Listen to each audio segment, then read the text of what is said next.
Okay, so there's our topic. We're going to calculate theoretical yield. And here's some important information in case you need it. There's our objective, and remember stoichiometry is when you have a balanced chemical equation and you're going to proportion one thing to another. This is kind of like saying if I've got 2 grams of one substance, how much of something else could I make?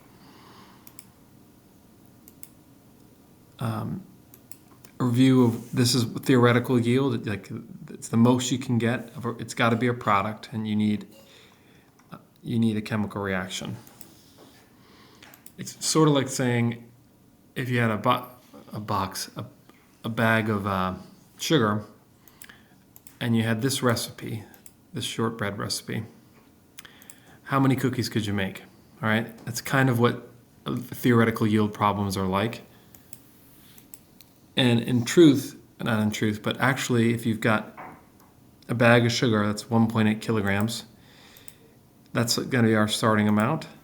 And then you would convert that to what the recipe needs. And I just know this conversion factor.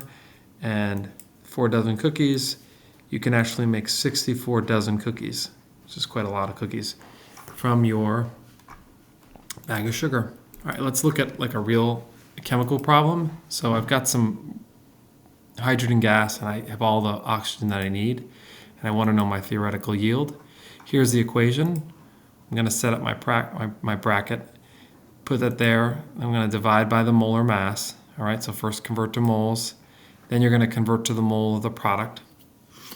And these 2 and 2's are coming from the balanced equation, and then I just go back to moles. Then I just multiply across and divide by the bottom. And I end up with 89 grams of water.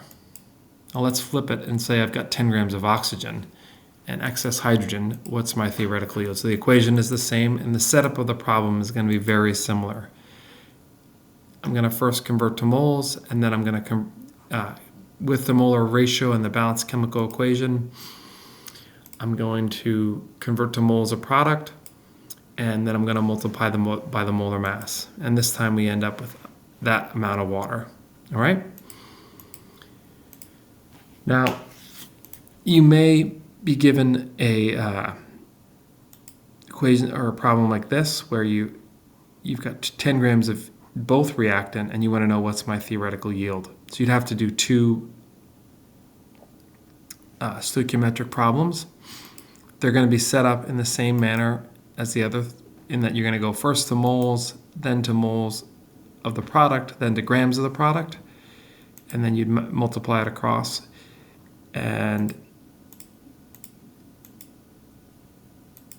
you should get 2 different numbers, and you would choose the smaller of the 2. That would be your theoretical yield. All right, one last problem.